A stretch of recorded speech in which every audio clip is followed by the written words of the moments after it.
اعوذ باللہ من الشیطان الرجیم بسم اللہ الرحمن الرحیم ذلك ومن يعظم حرمات الله فهو خير له عند ربه وأحلت لكم الأنعام إلا ما يتلى عليكم فاجتنبوا الرجس من الأوثان واجتنبوا قول الزور حنفاء لله غير مشركين به ومن يشرك بالله فكأنما خر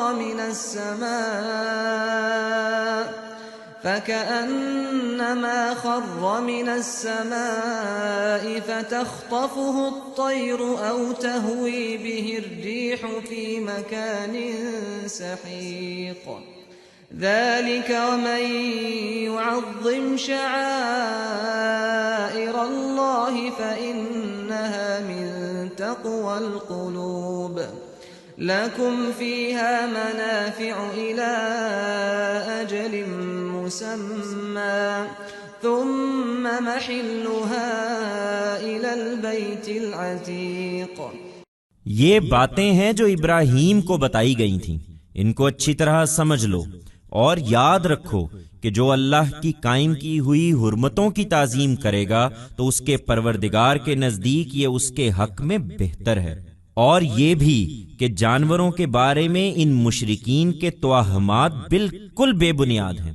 حقیقت یہ ہے کہ تمہارے لیے چوپائے حلال ٹھہرائے گئے ہیں سوائے ان کے جو تمہیں قرآن میں بتائے جا رہے ہیں، سو بتوں کی گندگی سے بچو اور جھوٹی بات سے بھی جو ان کے حوالے سے کسی چیز کو حلال اور کسی کو حرام ٹھہرا کر اللہ پر باندھتے ہو، اور اس کے شاعر کی تعظیم کرو، اللہ کی طرف یکسو ہو کر کسی کو اس کا شریک کر کے نہیں۔ اور یاد رکھو کہ جو اللہ کے شریک ٹھہراتا ہے تو گویا وہ آسمان سے گر پڑا ہے، اب پرندے اس کو اچک لے جائیں گے یا ہوا اس کو کسی دور دراز جگہ پر لے جا کر پھینک دے گی۔ یہ باتیں ہیں، انہیں اچھی طرح سمجھ لو اور یاد رکھو کہ جو اللہ کے مقرر کردہ شاعر کی تعظیم کرے گا تو یہ دلوں کی پرہیزگاری میں داخل ہے۔ یہ ہدی کے جانور بھی اللہ کے شاعر میں سے ہیں، لیکن اللہ کا حکم یہ ہے کہ ان میں تمہارے لیے ایک مقرر وقت تک طرح طرح کی منفعتیں ہیں، پھر ان کو قربانی کے لیے خدا کے اسی قدیم گھر کی طرف لے جانا ہے۔ These are the things which Abraham was informed of. Understand them fully, and bear in mind that he who honors the sanctities ordained by God, then this is better for him in the eyes of his Lord. And this also that the superstitions of these idolaters about animals are totally baseless. In reality, the cattle are allowed to you except those you are being told of in the Quran. So, abstain from the filth of the idols, and from the falsehood as well which you impute to God with their reference by regarding something to be prohibited, and another to be allowed, and honor his symbols while being fully devoted to God, without associating partners with him. And remember that he who associates partners with God, it is as if he has fallen down from the sky. Now birds will snatch him away, or the wind may take him away and throw him at a far-off place. These are facts.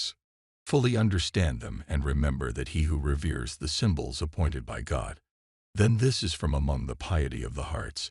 These animals dedicated to God are also his symbols. But God's directive is that there are various benefits in them for you until an appointed time. Then they have to be taken towards that ancient house of God for sacrifice.